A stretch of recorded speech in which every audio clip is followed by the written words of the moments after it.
రక్షక భటులు కాస్త రౌడీలయ్యారు. నల్లధనం అక్రమ రవాణాను అడ్డుకుని ప్రభుత్వానికి అప్పచెప్పాల్సిన కాకీలు వృత్తి ధర్మానికి నల్ల ముసుగు తొడిగారు. బెదిరింపులకు దిగారు. టాస్క్ ఫోర్స్ పోలీసుల పేరిట ఓ వ్యాపారిని బెదిరించి 19 లక్షలతో పరారైపోయారు. చివరకు కటకటాల పాలయ్యారు.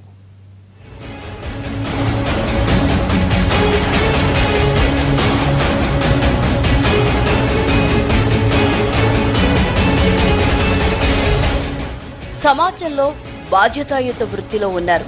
కాసుల కక్కుర్తితో అడ్డదారులు తొక్కారు. సామాన్యులకు రక్షణగా ఉండాల్సిన రక్షక భటులు సమాజంలో అన్యాయాన్ని నిలదీసే పాత్రికేయులు కలిసి కుమ్ముక్కయ్యారు. పక్కా స్కెచ్ వేసి 19 లక్షల నగదు కాజేసి అడ్డంగా బుక్కయ్యారు.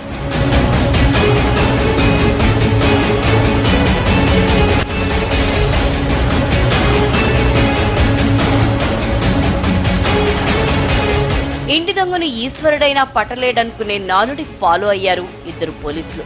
బ్లాక్ మనీని తామే దోచేస్తే ఇక ఎప్పటికీ లెక్కలు బయటపడవనుకున్నారు. సికింద్రాబాద్ బొల్లారంలో ఓ వ్యాపారి కారులో 19 లక్షల రూపాయలతో ఆర్మూర్ బయలుదేరాడు.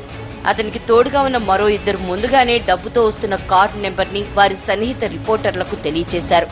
వాహనం ఆపి తనిఖీ చేస్తే బయటపడ్డ డబ్బు వదిలేసి వెళ్తారంటూ వారికి ఆశలు చూపించారు. దీంతో రంగంలోకి దిగిన ఆ ఇద్దరు పాత్రికేయులు అల్వాల్ పోలీస్ స్టేషన్ కు చెందిన సుధాకర్, యాదగిరిలతో కలిసి డబ్బుతో వస్తున్న వాహనాన్ని ఆపారు. టాస్క్ ఫోర్స్ పోలీసులమంటూ హడావిడి చేశారు. దగ్గర ఉన్న డబ్బుతో పోలీస్ స్టేషన్ కు పదండి అంటూ వాహనాన్ని వెంట తీసుకెళ్లారు. కొంత దూరం వెళ్లాక కారులో ఉన్న నగదు తీసుకుని పరారయ్యారు. వచ్చింది పోలీసులో దొంగలో అర్థం కాక ఆ కారులో ఉన్నవారు బొల్లారం పోలీసులను ఆశ్రయించారు.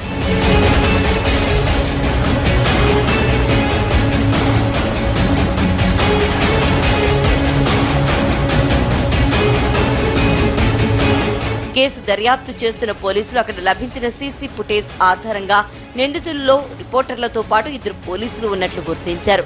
వారిని పట్టుకుని విచారించగా అసలు విషయం బయటపడింది. వ్యాపారి 19 లక్షలతో వెళ్తున్నాడన్న సమాచారం ఇచ్చింది వ్యాపారి సన్నిహితులే అన్న విషయం బయటకొచ్చింది. ఈ కేసులో సమాచారం ఇచ్చిన వారితో పాటు మీడియా ప్రతినిధుల్ని అరెస్ట్ చేసి 15 లక్షల నగదుని స్వాధీనం చేసుకున్నారు. ఆ నగదు వివరాల్ని ఐటీ శాఖకు అందజేశారు.